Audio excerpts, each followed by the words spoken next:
In 1999, the Wachowskis released their second feature film, The Matrix. Influenced by anime and kung fu movies, the film's heavy philosophy and groundbreaking visuals took audiences by storm, spawning multiple video games, animated shorts, knockoffs, and 2 sequels with another on the way. The Matrix has proven its lasting effect and how one film can change the world. Okay, so I admit that was a bit extra, but I'm having fun here. So, with Resurrections coming out now-ish, why not look back at the original film and ask ourselves, does it hold up? Let's do this. Alright, internet, here's what's up. I'm not going to pretend like I'm not a fan of The Matrix. I grew up watching it. I was like 9 when it came out.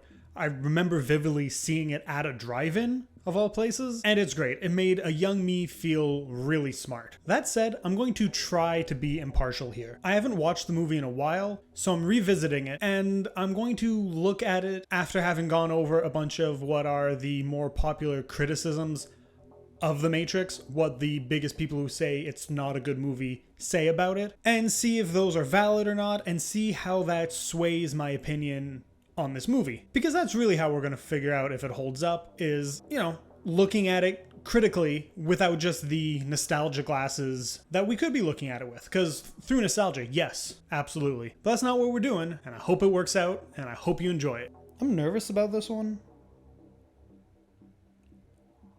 I hope it doesn't ruin this for me. One of the major talking points when it comes to criticizing The Matrix is the stoic, sometimes referred to as wooden performances from the actors. Now, we all know Keanu Reeves is not an actor with range, but someone who absolutely delivers when the right role is given to him and his toolset. That's why we love him. Well, that and the fact that he is just a delightful human from all accounts that we've heard. But the rest of the cast aren't Keanu and have a ton of range. Hi, Lawrence Fishburne. So I think what that really boils this all down to is the tone they're trying to set for the movie. It's all building the oppressive world that The Matrix exists in, and it does that through its characters as much as its visuals or its music or anything else. And that to me explains why the biggest, most energetic performances come from the characters born in Zion outside of The Matrix, like Tank, or Agent Smith, who is going through his own rebirth of sorts, and, when he's at his biggest and most out there is when he's going through this crises of character. His big moments are literally him breaking out of his programming. Also, I've straight up seen some of these performances just referred to as lifeless, and that's just not true. Restrained, yeah. Cold, sure. But how can you watch it and say that it's lifeless? Like this clip I'm editing in.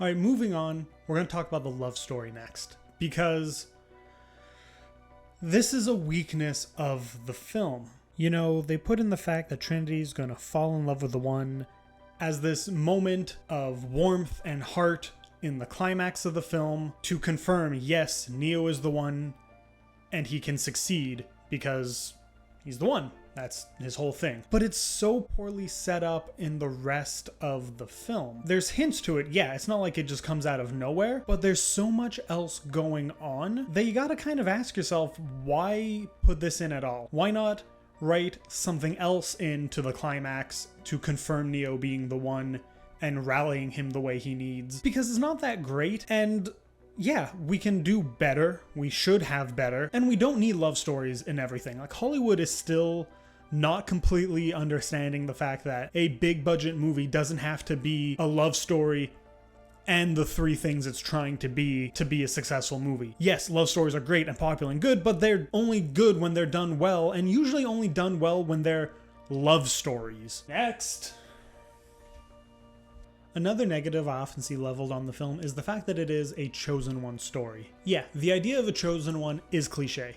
We're not going to lie about that, but things like this become cliches for a reason, because they are good, compelling storytelling tools. This kind of chosen one narrative works because you can take the skeleton that we're all familiar with and build all your own unique aspects on top of it. And in the case of The Matrix, that is the style and the action and the philosophy. Speaking of that, the film's philosophy is another point that a lot of people have problems with. The religious aspects, such as Neo being a savior, as well as the surface level Buddhism, Zen mindset stuff, is something that a lot of people don't gravitate to. They think it's shallow. And it can be viewed that way, although I personally disagree. That comes down to a matter of taste, but it's those headier concepts of fate and determinism and what we can do and what our powers are in a world that is against us and manipulating us is really the big point that I think is worth talking on. As is, The Matrix is a dialogue-heavy movie, especially in that first half, because, you know, you're really expanding on a lot of these ideas, as well as explaining the world. So I can understand why that fatigues people, but in the same way, if you were to dig deeper into it beyond the surface level stuff that some people view as being shallow, you end up with less time to do anything good. You have to find that balance, you know? If they tipped further into the explaining, then it would have slowed everything down to a halt. That's something that you see in one of the sequels, and it's not good. Besides that, these heady concepts are what make The Matrix The Matrix. All the stunning action and everything aside, without that, you've just got an action movie. You've just got the one.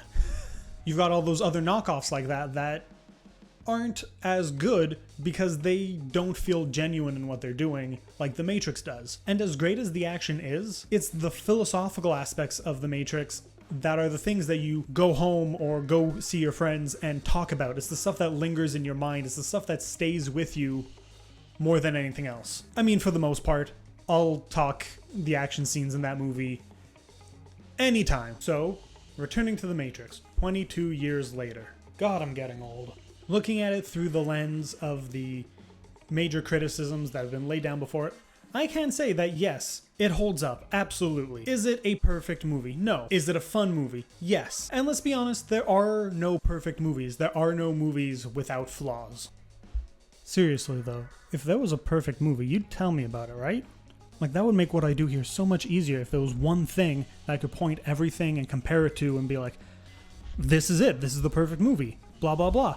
You'd tell me, right? And even with the flaws on this movie, I will say, The Matrix is great. The Matrix absolutely holds up. And that's it for me. This is probably the last video of the year. I can't imagine getting another one out before January. So, thanks for watching. It's been a fun year making these. Can't wait to keep doing it in the new year. If you like what's going on here, give me a like, give me a sub. All that kind of stuff that, you know, I always feel weird asking about it, but, you know, you gotta to get that engagement. Check out some of my other work if you've got the time, and until the next video, have a good one.